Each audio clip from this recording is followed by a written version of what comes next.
Hey guys, it's Demaya here, back with another video. Today I wanted to talk more about what I do, like my job, and how that can help you in the nursing field. So, I'm a medical assistant. I'm not registered or anything, but I do all of the things that the registered medical assistants in my office do. So, I do the patient's vitals, so I'll take their blood pressure and I give them injections, I'll draw their blood. But what else? It's so hard to think of it when you're not in front of the patient. And let's see, take their weight, and I'll ask them what they're there to talk with the doctor about. I will take their blood sugar if they're diabetic, or some patients are like, they're just nervous about their blood sugar, so they'll want it checked, and the doctor will be like, okay, check their blood sugar, so we'll check it. Let's see, what else do I do? It is like around flu shot season. I'm sorry if the lighting keeps changing. I'm in front of the sun, so it's kind of weird today. But yeah, so it's like around flu shot season, so I'll give them their flu shots, which is a pretty easy thing. It's not hard to do that. I would say the hardest part of my job is drawing blood, since I'm not certified, so I haven't ever had any like official training. I've had training on the job, but not like like practicing things like that. So let's see, so yeah, I started at this job in February of last year, and I started out as a receptionist. I had no clue that I would be ending up as a medical assistant and on track to be a nurse. At first, I wanted to be a lawyer. Yeah, so my track is very, very, very different now. Instead of taking, because as a lawyer, I was gonna major in psychology and then take, the LSAT, get into law school, and become a lawyer. But working in the doctor's office, I saw them, with the patients and getting things ready for them, doing like medical records. And so I kind of just like was fascinated, and like, filing at the front, you see these reports from other doctors, or you even see like death certificates and things like that. So like, it's crazy because all as a little girl, I kept saying, I don't want someone's life to be in my hands. I don't want someone's life to be in my hands. And what do you know? People's lives are in my hands. But, I mean, it's not as like scary as I thought it was. It's very rewarding if that is what you want to do. I leave work every day. It can be very exhausting, even as a medical assistant and just working in a doctor's office. It gets very exhausting, but at the end of the day, I feel good about myself. Like, if we help someone get medicine that they've been like needing for a while, or if we just make someone's day, it just feels really great. So I would say that's like the best part of my job. um I don't want to say the worst part, because I don't want to scare you. Like I said, the hardest part of the job really for me is just drawing blood. That's really it.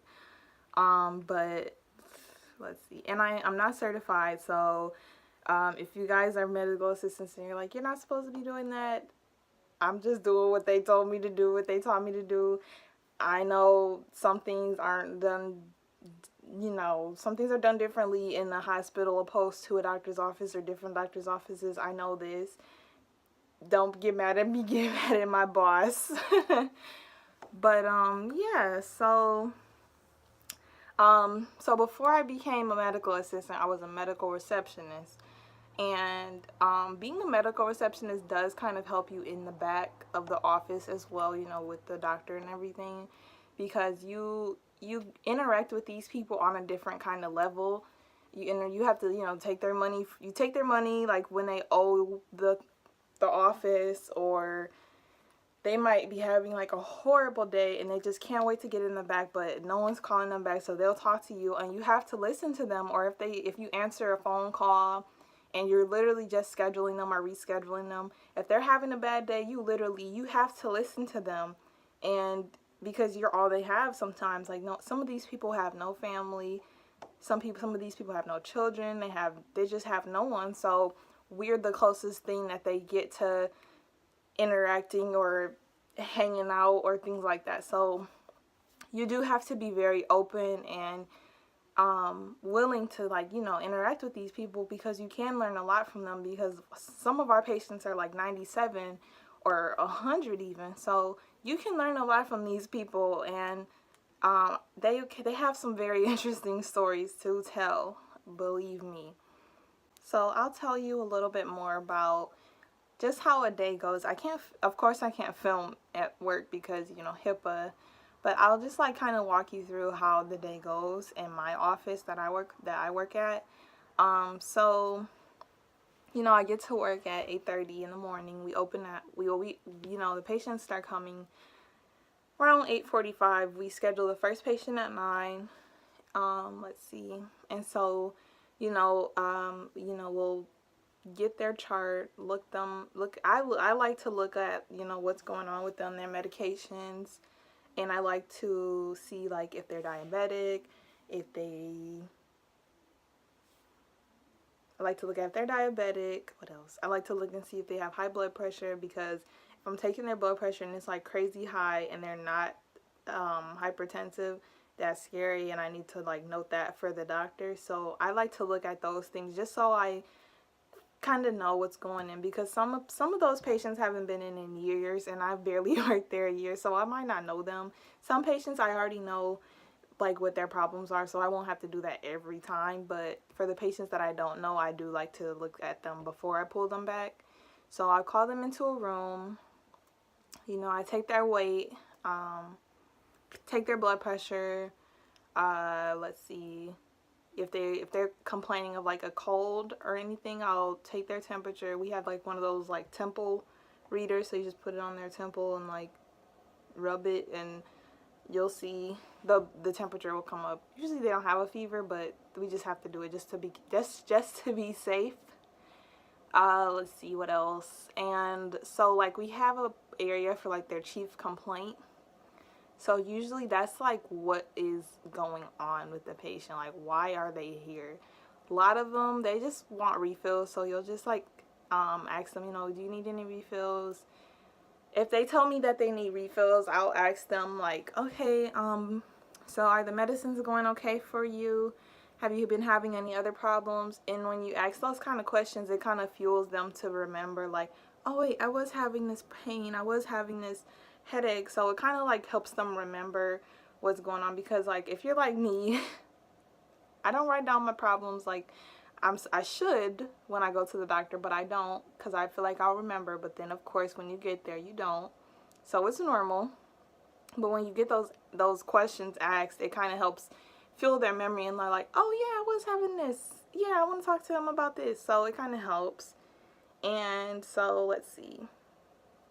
So then like once the doctor, you know, is ready to go in and talk to the patient, he'll pull one of it's let's see, it's 4 medical assistants in the back, and one of them is always like, it's like a back desk. It's literally a back desk, but I say back desk because I don't know, but it's like a back desk where they answer phone calls from patients that are calling, like, to get refills. You can call the office and get refills.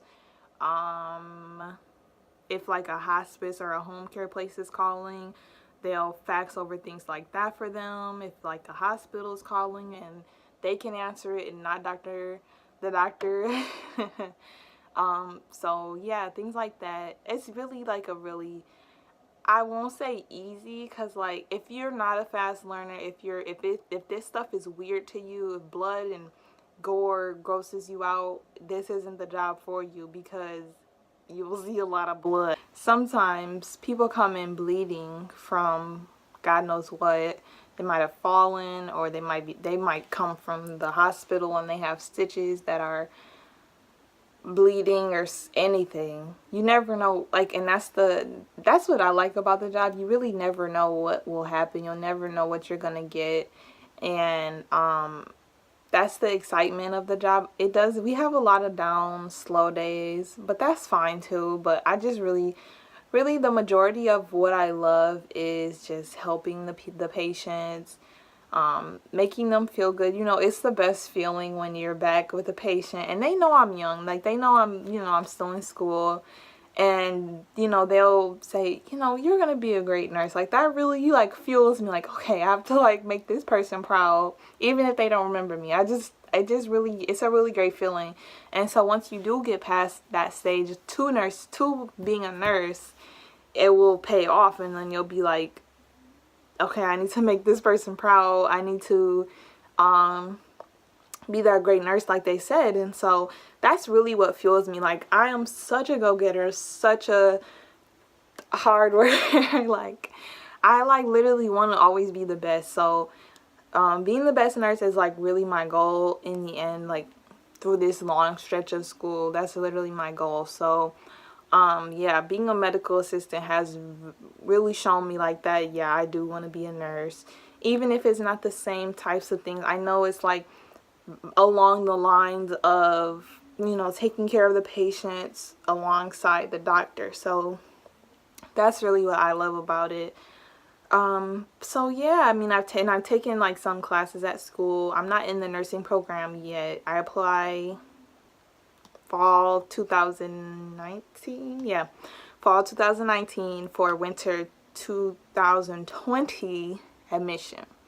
So fingers crossed. So getting into the part where I say this will help you in nursing school, I say this because in my microbiology class, we had a guest speaker come in, and she was a registered nurse. She had her RN and her BSN, and she told us, it's very, very, very good to get that bedside manner with patients, that interaction, that touch, that learning how to be gentle with them, and that helps you in the nursing field. Because if you've never done anything like this, you've never had to take care of someone, even at home, nothing like that, it will be very weird and uncomfortable. Because I remember the first EKG that I did on a patient, I was like freaking scared because I didn't want to make them uncomfortable. I didn't want to make them feel weird, because you have to place the stickies on their chest, and some women are insecure and they don't want to show their stomachs and things like that. So you just have to talk to them with, be nice and calm, and you learn that as you go on. So when I say this helps you, if you're becoming a nurse, say you just got the job at, I don't know, some hospital in your area, and you have to examine a woman's breasts or something like that, I don't know. It'll be weird for you because you've never had to do things like that, or you've never had to ask them, like, okay, could you, I'll leave the room, could you do this, could you do that, or okay, I'm gonna put this here. Like, you just talk to them and tell them what's going on. So being a medical assistant does help that. And not only being a medical assistant helps, but being a CNA, what else? I would say, now, I don't know if everyone would have this experience, but being a medical receptionist did kind of help. Like, say if I stayed as a medical receptionist, I did learn a lot. I did get to interact with these people, but you don't get that same,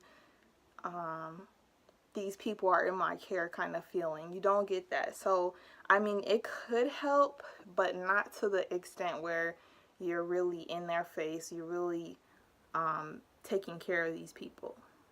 But I hope this video has helped you guys a little bit. You can see a little bit in my life, what I do for my, I don't want to say profession, because it's like, it's just my job. But yeah, don't forget to like and subscribe, and comment down below what you guys do, or what you guys want to do, or if you have any questions for me. So thanks for watching. Bye.